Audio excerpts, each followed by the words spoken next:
Welcome back, everybody. I'm Dan John from danjohnuniversity.com, and this is episode 174 of our podcast. Reminder, if you have questions, email them to podcast@danjohnuniversity.com. I'll do my best to answer each and every one. Please send them to the podcast. I really appreciate it. We have a fair number of questions today. I hope I do a good job. So let's kick in, okay? So our first question is from Donald. And Donald asks a simple question. Deadlift? And there's a little bit more. Your thoughts on deadlift, conventional, age 63. At this point, I train around the deadlift. For example, good mornings, rows, Romanian deadlifts, pull-ups, and heavy kettlebell swings. I still have a decent pull. Years of power cleans and snatches from back in my throwing and judo days. That's cool. I did judo as a child, the only sport I was ever a natural in. Of course, being the youngest of 6 and having 5 boys in a family probably helped a little bit. You fight a lot as a kid. And a thrower, it's good to see that. My concern is risk reward, which is always the thing. Just wanting your thoughts on pulling heavy into your 60s. On occasion, I work up to a raw overhand, 315 for threes, 3 to 5 sets. Well, okay, so here's $1 million question. Are there exercises you should stop doing after a certain age? That's a good question. It'd be nice to have I'd like some more feedback. This would make a good template. So as I'm speaking today, I'm preparing myself for an Olympic lifting meet this Sunday. And of course, the question is, when people usually look at exercises, they're usually like the Olympic lifts, the snatch and the clean and jerk are like, oh, that's too much this, that's too much that. It's too ballistic. Those deep positions are bad for you. It has huge demands on mobility, flexibility, fast twitch, technique. You need to really plan out your training. You need to juggle it with body weight issues, and boom, stop right there. You just explain why Olympic lifting through one's whole career is so good. You need to have mobility, flexibility, fast twitch, explosive work. You need to have technique. You need to, vary your loads and intensity over time. You got to be concerned about your body weight because that's the sport. And so what I'm trying to get to you here on your answer here, Donald, is when you start to unpack, and with the new Daniel Craig green onion, as we start to take the layers off of this weightlifting onion, I think it would be kind of complex. So you're doing kettlebell swings. Well, I think done correctly, kettlebell swings is one of the greatest exercises you can do. If you truly get into an actual hinge and finish with a vertical plank and throw that weight back down, hinge, plank, hinge, plank, hinge, plank. I love the way my hamstrings feel after the 10,000 swing challenge. I kind of wish I'd have known how to do the modern correct kettlebell swing when I played football, because my hamstrings just always tighten up so much in double sessions. It really cut into my speed, which I needed. But now that I understand the motion better, I have looser. My hamstrings are much more appropriately flexible with a feeling of looseness when I use them now versus when I was younger. Now, I probably was much faster when I was younger, but now I feel a little bit more, kind of linked and tied in, which leads us to a good question. So if you're getting these wonderful flexibility benefits from the kettlebell swing, what about the deadlift? Is a deadlift a bad exercise? No. In fact, I do like the idea of deadlifting, but with an asterisk. I think the standard powerlifting meet deadlift, with the mixed grip, is great for powerlifting meets. And I think that's the way you need to go. But if you use the tool of deadlifting with the tool of the barbell, I think you get a lot out of it. I like rack deadlifts. That's where you put the weight. Now you can do it with pads, boards, or a rack. You put the weight either 1 inch below the knee or 1 inch above the knee, kind of rubbing the patella tendon or just clearing the kneecap. I like rack deadlifts a lot. I like when the heels together. That's sometimes called the duck deadlift. We used to call it frog stance, but I guess things change.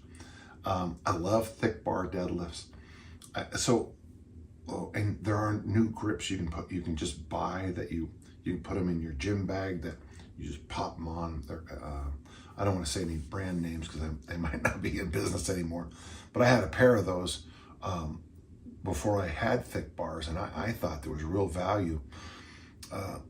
So what's the value of the deadlift? Well, 150 years ago, I think it was called the health lift.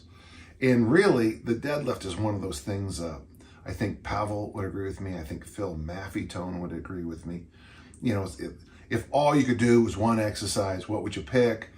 A lot of us would kind of, like Pavel in the book, Power to the People. It's right there. It's somewhere in there. Now I'm looking. Oh, it's right there. I knew it. I see it right as I turned. Maybe I'm wrong. Okay, doesn't matter, doesn't. He says that 90% of your benefits from the weight room will come from the deadlift. I think that's,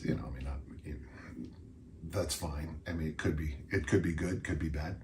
It could be right, could be wrong, I'm sorry. The deadlift is a marvelous exercise. Let's just go down the line then.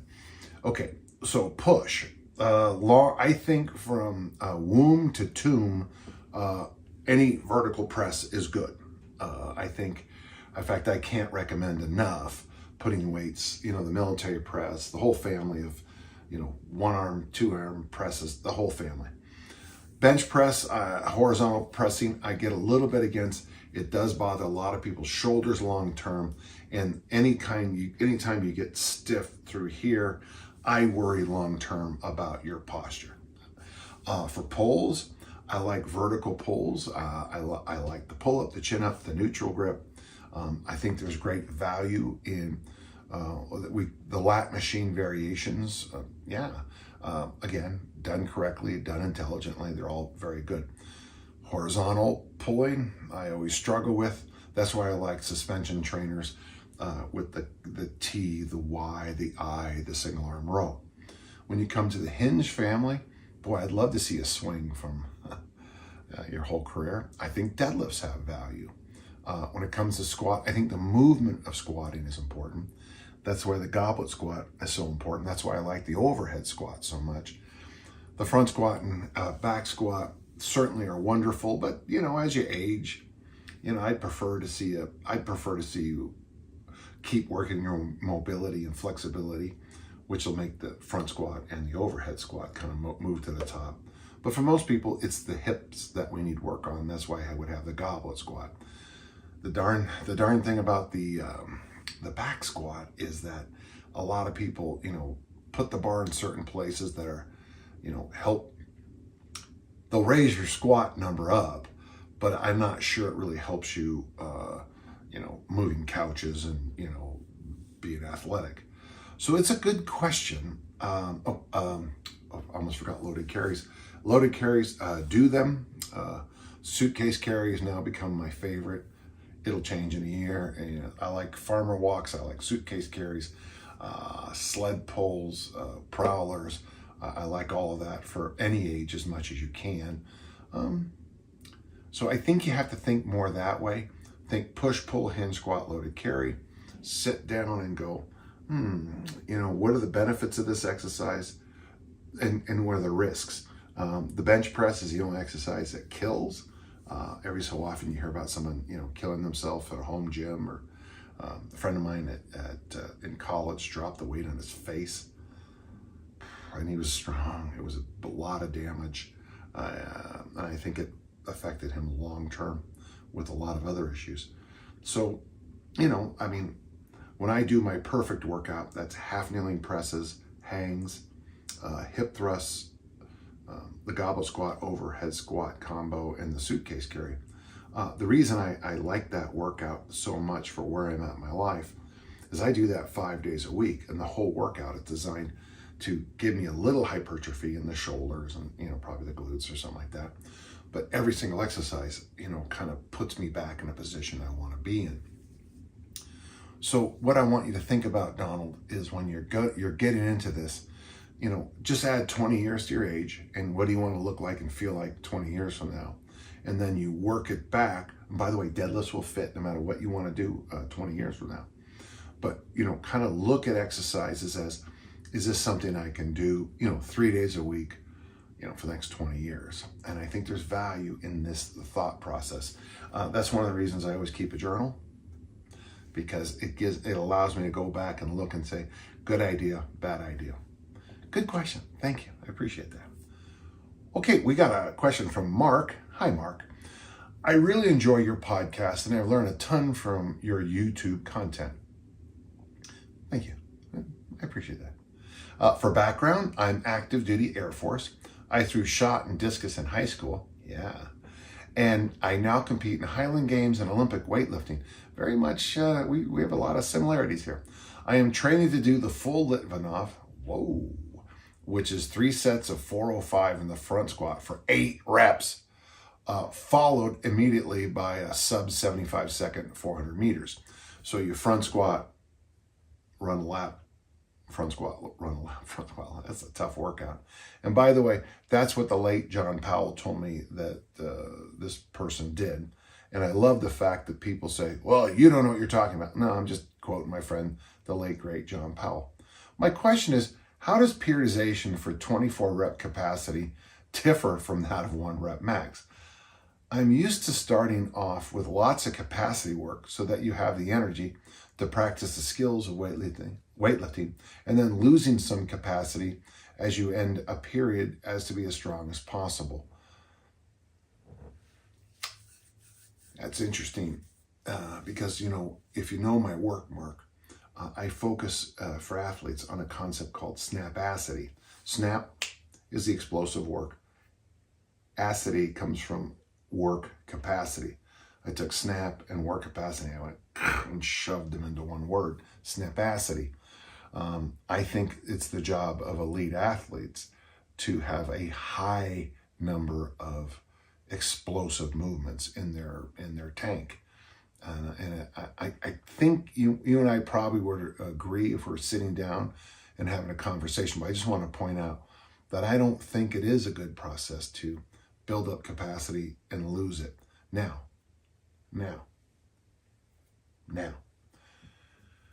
I do think, like, if you're a thrower, you need to allow your strength levels to taper down a little bit as you prepare for elite levels of throwing distance. I think it's a big mistake a lot of people make, and that's why what happens to a lot of people, Mark, is when they retire, very often they'll come back. I'm retired. I'm never doing this again, and then they kind of show up and they'll throw the discus, the shot, the weight for distance, the Highland Games stuff, and be right up on their lifetime best with no weightlifting.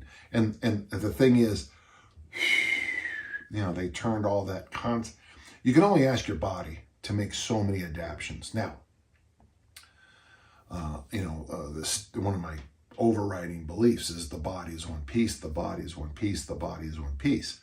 So, obviously, if you're going through an emotionally tough time, it's going to be difficult for you to also be elite in certain high-skilled things, I think. If you're going through a real rough time, like with nutrition, like when you were deployed or something like that, it's going to change the rules a little bit. But I like your point here. Would you train the sprints separately from the squats, or just train the full workout and try to slowly add weight and speed? For reference, I'm 265 pounds. I can run 400 meters in 75 to 80 seconds fresh. My best front squat is 475. I don't see how you're going to get 405 for 8 with the front squat at 475. And I think, Mark, you're going to have to sit down and ask yourself why you want to do this goal. Because I think if you're just going to do this goal, I remember about a year or so ago, these guys on YouTube tried to do the workout and they all failed miserably. What we did is we adapted the workout, as I do everything, So now we do goblet squats followed by sprints, overhead squats followed by sprints. Probably those two exercises followed by dragging a sled. I think you can get the benefits out of this lift and sprint workout, as we now call it, without having to do, without having to kill yourself. Why don't you back way off? There's pictures of me all over the place online of me doing these workouts.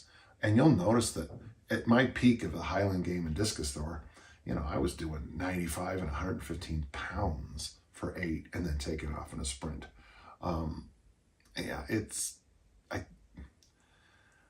I think it'd be a cool thing for you to video showing us that you could do it. I just don't know if it's going to help with your goals. It's too bad too, because it's such a cool workout. Gosh, I hope that helped, Mark. Good question. Oh, we got a question from Sarah. And by the way, Sarah has no H on the end of her name. I know for those of you who don't know this, the Sarah with an H or no H is a huge controversy in the world of Sarahs. I recently started training Brazilian Jiu-Jitsu, but many of the movements make me incredibly dizzy. Is it possible to build up a resistance to or train yourselves out of getting dizzy from very specific movements? I'm going to read the whole question, but I'm nodding yes already. For example, if I were to do a couple forward rolls with every workout, would they eventually stop making me dizzy? Or would it just be putting myself in unnecessary suffering? It seems like something I could experiment with on my own, but it's difficult to motivate myself to try when I know for sure that rolling will make me feel bad in the moment, and I have no idea if there's anything actually long-term benefit. Real quick answer. When I coach high school American football, I like the boys to tumble, full tumbling workouts twice a month. People say, why don't you do it 4 times a month? Certainly, 100 times a month. I like twice. And one of the things that happens is in the first couple of workouts, and we push it, we do bear crawls, we do all kinds of different variations, forward rolls, shoulder rolls, backward rolls, handstand practice, group handstand practice, all kinds of cartwheels and cartwheel variations. We have one called cartwheels for distance, which just turns into a round, something or other. A word I forgot. It's interesting when my interns would first show up and I had them do tumbling, almost universally we had to bring a bucket to them because they wanted to throw up. Your vestibular system adapts, and it adapts really in the second or third or fourth workout. It's interesting, Sarah, because by the time you hear me say this, you might already had the adaptation. I like your idea of rolling every time you go out there. I know there's an Aikido practice where you just basically roll, and there's real value to that in developing the vestibular. One of the reasons I taught my athletes to tumble is literally to get back up off the ground. And I think that's the value of tumbling. And of course, learn how to fall is helpful. We cut shoulder injuries way down doing that. But I think you'll like it. Why don't you try it? Try your plan and get back to me. I think it's a great idea. Thank you. We got a question from Stanley. This is a question I'm sure that you must have been asked a few times, but I'm not sure if you've answered it on the podcast. What's a typical day like for you? Having listened to quite a few of your shows, it sounds like you make a good amount of time for your family, your community, as well as keeping yourself individually. You seem to have a good work-life balance while staying in good shape mentally and physically. And somehow you fit all this within 2 hours of sunset, 2 hours of sunrise, actually. Please walk me through a typical day, week in your life. Does it vary much depending on the season? Yeah, it does. Okay, obviously. And what training diet regimen are you busy with? What are your constants for you each day? Day in the life of Dan John. First off, on the back of my computer and on the back of my my journal, I have a typical day. I'm going to read it to you and then I'll clarify. Before I go to bed, I make coffee for the morning. I got rid of my coffee maker that would wake me up because I don't need it anymore. I wake up before the coffee comes on, and I didn't like how it was always on. And now I always have everything ready to go So all I have to do is I have this little hot water pot that I just press the button on. But I do get the coffee ready for the morning. Okay, before I go to bed, make coffee for the morning. I do my Meta supplements. So I take metformin because of my liver issues from the Middle East. I take Hibernate, which is it's a sleep helper. It's got zinc, magnesium, and just a whiff of melatonin. And I often will take Metamucil, though now that my dietary practices are better, I don't need it. And then I make my to-do list for the next day. So my to-do list is inside my journal, and it's on the, I got plenty. Yeah, there you go. That's in fact, isn't that interesting? This is today's. Okay. So I write my to-do list and any other things that come up. My to-do list doesn't have to be insane. Today was simple. I had to go see my doctor at 8. Today was my Olympic lifting workout, which I have written here. I did the perfect workout. So it's pretty simple. Okay, I'm getting off. I can't help myself. I do at least a 1 moment meditation. It's an app on my phone, or I do the full 15-minute brain.fm meditation called rain reflection every day. I really need that morning meditation when I first wake up. And by the way, this is something I want to make sure I clear. I was told years ago that if you fall asleep during meditation, you're tired. And so a concussion specialist told me that I should meditate first thing in the morning because the practice of meditation is what I need. If I do it after I sleep, I don't fall asleep, I meditate. Number 3, eat veggies at every meal and include two gut biome breaks. That's when I eat forbidden food and fruit. Today I did kimchi and those little tiny Christmas time oranges that are about this big, 5 days a week, lift weights as appropriate and walk, ruck, or heavy hand. And then number 5, make a difference. Well, let's go through what that means. So I believe that a good day starts the night before. I get the coffee ready. I take my metformin. I take my supplements. I make my to-do list for the next day. And by the way, it really helps on your to-do list I think it helps anyway, to write like phone numbers if you have to. If it says call Sal, sometimes, and if it's not someone who's in my thing, I'll write the phone number down. You write appointments down, you write down meetings, you write down anything. There's a new trick I'm doing now too, what I like. While I'm doing that, I set alarms 1 hour before and maybe 15 minutes before every event. So I had a doctor's appointment today at 8. So at 7 and 7:02, my alarm went off. I was already up. I was already up working, drinking coffee, which kind of annoyed me because why is my alarm going off? And then at 7:45, that's when it went off and I went in the car because my doctor's just right over there. I try to work in the mornings. I answer emails. I write in the morning. My book just finished, so I'm in that quiet time after a book. I like to read in the mornings. I'm in my part of my library right now. I mean, I've got like a lot of weightlifting stuff, and I feel like I'm barely able to keep up because I keep getting more every day.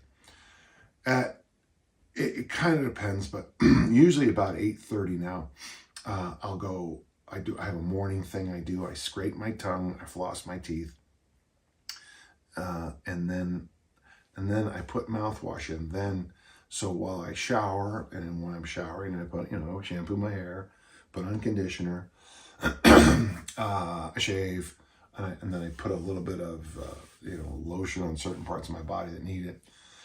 Then I brush my teeth with my electric toothbrush, and then I put on. There's this oil of Olay product, a daily skincare that my dermatologist wants me to take, and I do. And what else do I do?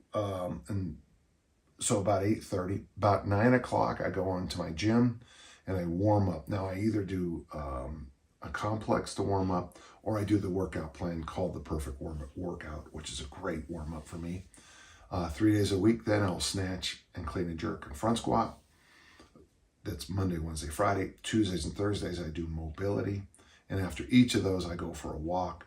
Saturdays, I generally try to get out and do something. Sundays is you just, again, try to get out and do something. After I lift and walk, that's when I break my fast and have my first meal a day. Forgot to mention, I'm drinking coffee from the moment I get up to the moment I start training.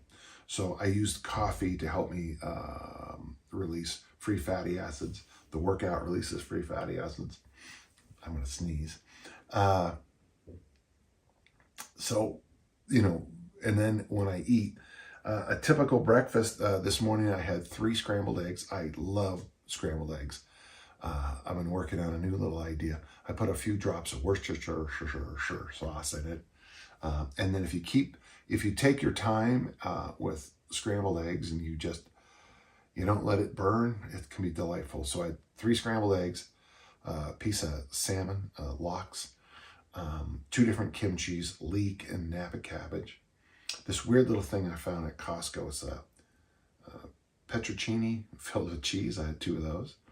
I had oatmeal with 3 different seeds in yogurt with frozen blueberries. Oh, and again, had one of those little oranges that come out during Christmas time.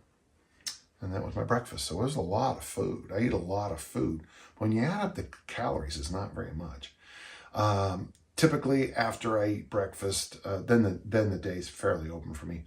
At noon, I coach at the university that I coach at. I'm not there very long. I mean, an hour or 2, I think, most. I come home. That's about when I would take that's when I would do the kimchi and fruit or the sauerkraut and whatever. Just to give, it curbs my hunger. It helps me make good decisions, which is, can be bad. Dinner is always protein and a lot of vegetables. That second gut biome break is just a tough one. Sometimes I kind of like to wait until I'm hungry to do that break. Sometimes breakfast, dinner, one tiny little, kimchi and a piece of fruit isn't a massive. That's it sometimes. Sometimes the little snacks come after dinner. I don't necessarily like to eat after dinner, but sometimes I'll eat as early as 3 or 4 of my dinner because, I can. I like to have a very clean and neat and organized home. And sometimes of the year I have to work a lot in my garden. I have 2 huge beehives there. I grow sunflowers, beans, squash, and a mint pile that is just out of control.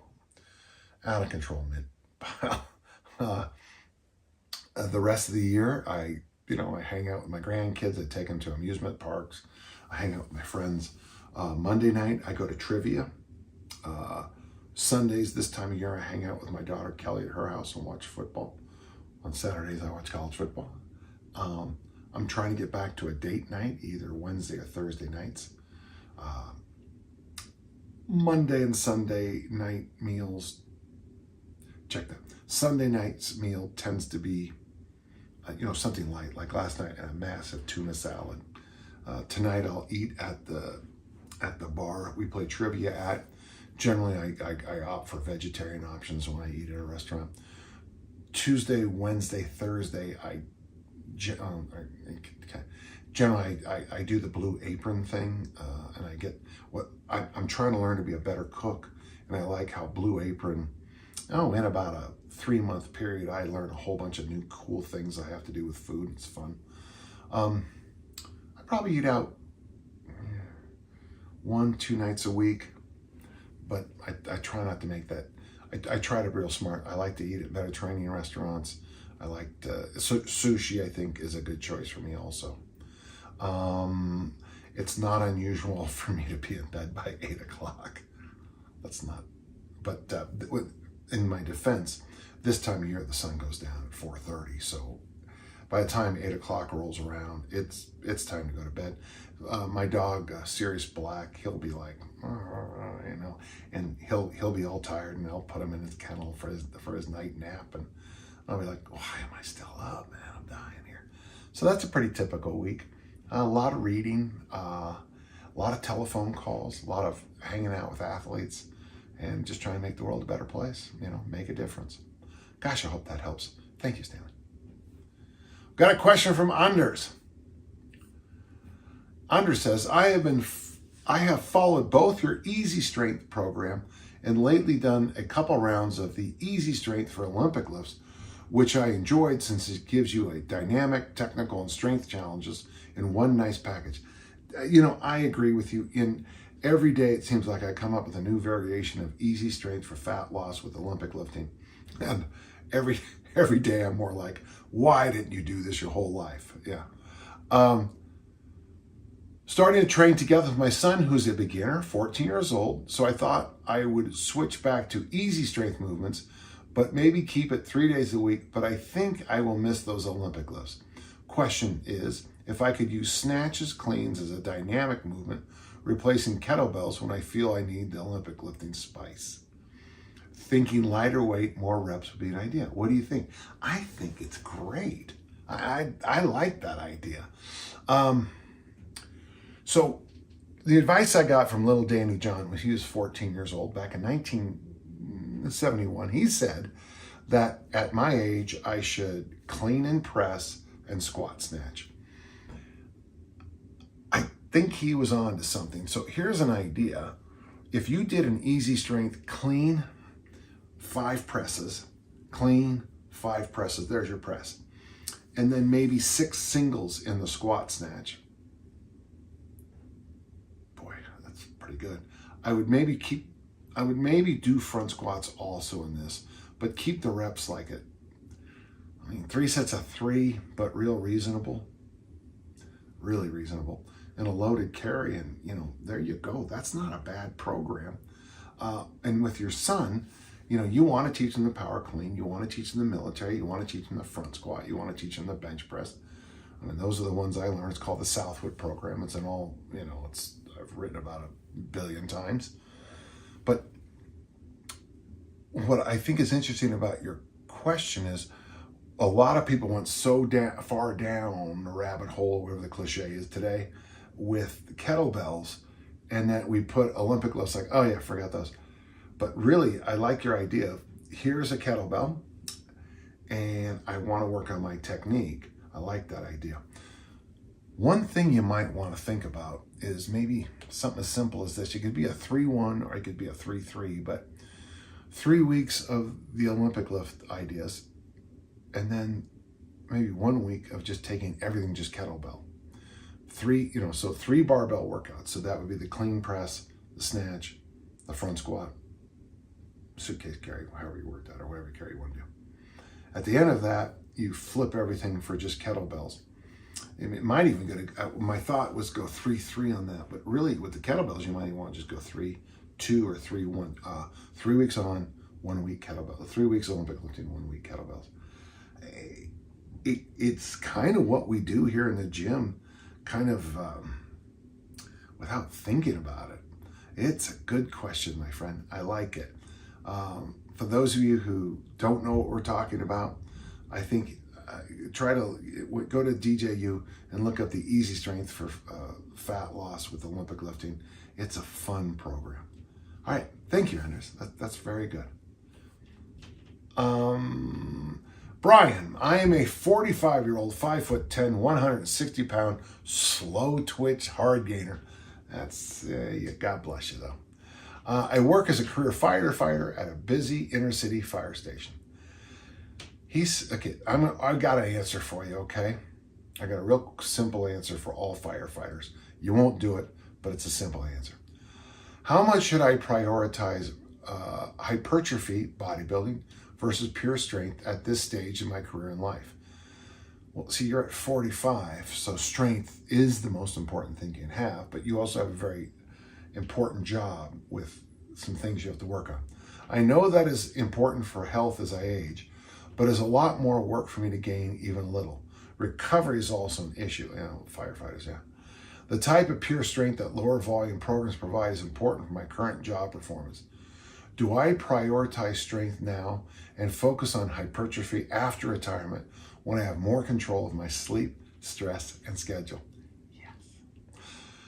Question number 2. Could I have the volume on the park bench generator, changing the progressions of sets from 8 to 10 to 12 to 2 to 5 to 6. My thought was that this may give me a little bit more strength development and be easier to recover from. Your thoughts?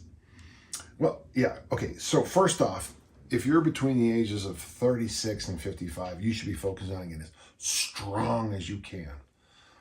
I like your heads out here about the workout generator and dropping it into 4, 5, and 6. That's actually pretty good. I mean, that by itself.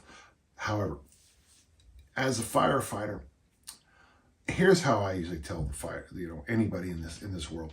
From about 16 to 35, I really think you should focus on complexes. I have the ABC with kettlebells. So with 2 kettlebells, 2 cleans, 1 press, 3 front squats, put the weight down. Your partner goes, I go, you go, I go, you go, I go, you go, I go, you go, I go, you go. You can do barbell ones. I do the snatch complex to warm up a couple days a week. Snatch grip, Romanian deadlift for 5. 5 hang snatches, 5 overhead squats, 5 back squats. Put the weight on the ground, catch my breath and go again. For firefight, oh, by the way, if you type in Dan John complexes, I think it comes right up, and they're already made PDFs for you. If you read my original article on T-Nation about complexes, it was because the dad, I had a couple firefighter dads, and my athletes would come home and dad say, what are you guys doing? And the whole fire station started doing my complexes, which makes me very happy. And they all said, I look better, I feel better, I move better. And of course, I doubt they're doing it now because everyone wants to look like Mr. Universe. From 16 to 35 complexes, from 36 to 55, that's when you get as strong as you can. And I like where your head's at. After 56, it should be bodybuilding. Now, I don't take my own advice because I Olympic lift, but as soon as this meet's over, I'll be doing a bodybuilding program. There's nothing fancy about it, just, classic. And I like what you say, after you get to a certain age, get into the bodybuilding. If you reverse it like most people do, teenagers who want to look, really good, and they do all those curls and skull crushers, they never really get very strong. They don't ever learn the more advanced lifts or the more advanced concepts. So when you get to where you need to be, you go back in the gym, you try to train like a zitty teenager. Ooh, that was rude. Which didn't help them much and is not going to help you much. Somebody once summarized it on the forum. You should Olympic lift, then you should power lift, then you should bodybuild. And I thought, that's pretty good. And don't forget, pretty good is pretty good. All right, good question. Excellent. We have a question from Michael. And Michael says, my question is, how do you remain so patient? I am not a fitness coach, but a university educator, and I get frustrated when students ignore the syllabus, ignore support resources, ask me to solve their IT issues, and ask the same question I've answered in various resources, tutorials, messages, and so on. What advice do you have for not flying off the handle, while also B, making some attempt to correct that behavior? Okay, this probably won't be a popular clip. Michael, it's just you and me. Everybody else on the planet has just gotten kind of lazy. And it's great because it's really opened the doors. I've always felt that when everybody else is going left, I should instantly go right. So right now, the window for success, I think, in the world is more wide open than it's ever been in history. So one thing I want you to think about, Michael, is that, I'll say it as nice as I can. You don't have to worry about any of your students striving to take your job. If they can't figure out to look it up themselves, they're going to have a hard time teaching. I'd like to tell you, okay, there's a couple things that help me, and I'll be frank with you.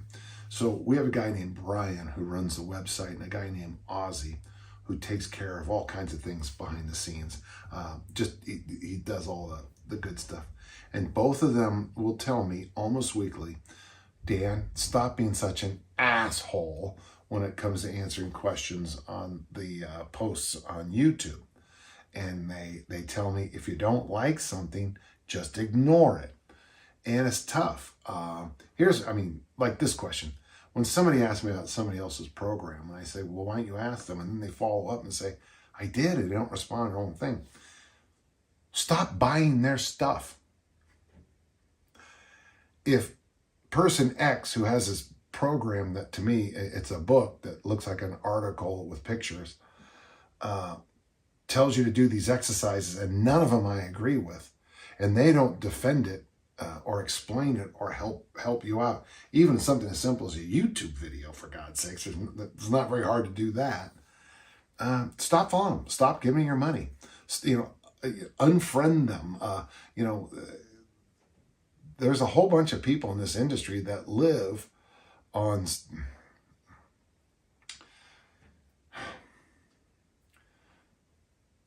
Those are the questions that frustrate me. The questions that frustrate me are the ones when the questioner's safety comes into.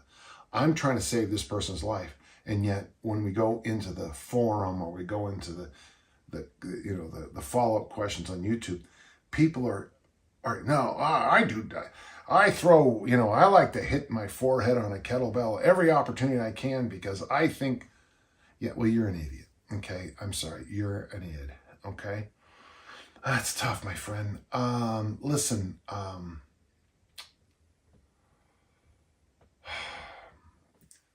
if you get a chance, I've got this thing called the inner circle. Okay, and what's nice about the inner circle is everybody in the inner circle so far, don't be the first one not to be this, is has a good sense of humor, because they think an idiot with me, but they also get that.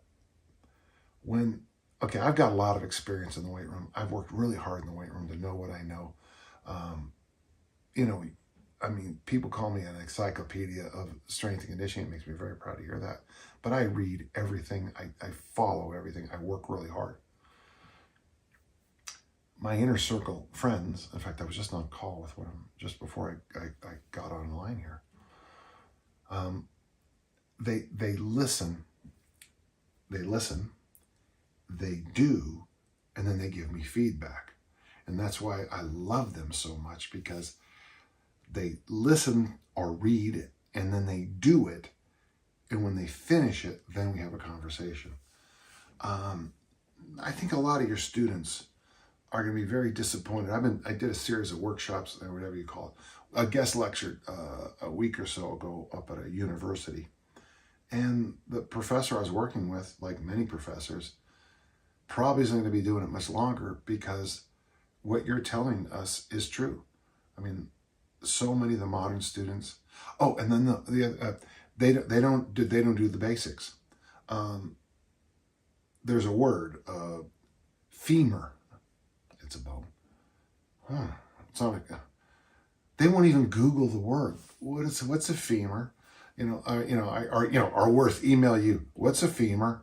Oh, come on, And then they're also very sensitive now, and I think it's going to kill them. When I try to be as kind as I can, and a lot of these people want to get into sports, and I'm like, you got mad because I had female strength standards that you thought were, I can't remember, I shamed them some. I strength shamed them because they weren't strong enough to be a high school female athlete. And it's like, well, Bob, you're not as strong as a high school, female sophomore, volleyball player. Well, that hurts my feelings. Well, yeah, okay, it hurts your feelings, fine. That's just it's a fact. So for me, my heart goes out to you. I don't know how you're going to fix it. I fixed it by retiring and getting the hell out. My last 2 years at the school I was teaching at, which I taught for 25 years in the college level, in the last 2 years, I was getting these, it was like once a week, I was required to do all kinds of things. Oh my God, some of the stuff, one of it was about talking to your coworker about other coworkers. I had to take a class about it. So, if you walk past me, Michael, after not showering for 6 weeks, I had to practice. I have to be very careful about how I refer to your body odor individuality. Brother, let me tell you, that little Hulk Hogan there. I don't know. I don't know. But it's a good question. And, Michael, if you can, ping me, and I'd love to have a telephone conversation with you. Or just join the inner circle, and we'll talk once or twice a week. Great question. No answer. Just more frustration. Good stuff. All right, brothers and sisters. Okay, friends, that'll be it for this week. That was a good episode. Good questions. I hope you learned some stuff there. And one of the things I liked about this week is that the questions, there was, father-son question, there was a firefighter question. It was nice because, and I hope, gentle listener, you're starting to pick up that I have this basic framework for things. Get strong in the fundamentals first. Master the basics. Make yourself a slave to good habits. Okay, all that's true, and then it becomes a little bit of you have to take what works for the person, the situation, what equipment they have, what their needs are, what goals are, and then you put it together. And that's the part I love the most. But without the foundation and the basics and showing up and coming back, you can't go to the next level. So great stuff. Remember, if you have a question, send them to me at podcast@danjohnuniversity.com. I'll do my best to answer each and every one, and it's an absolute honor to be here with you every week. And until next time, and I'll be very busy doing it myself, let's all keep on lifting and learning.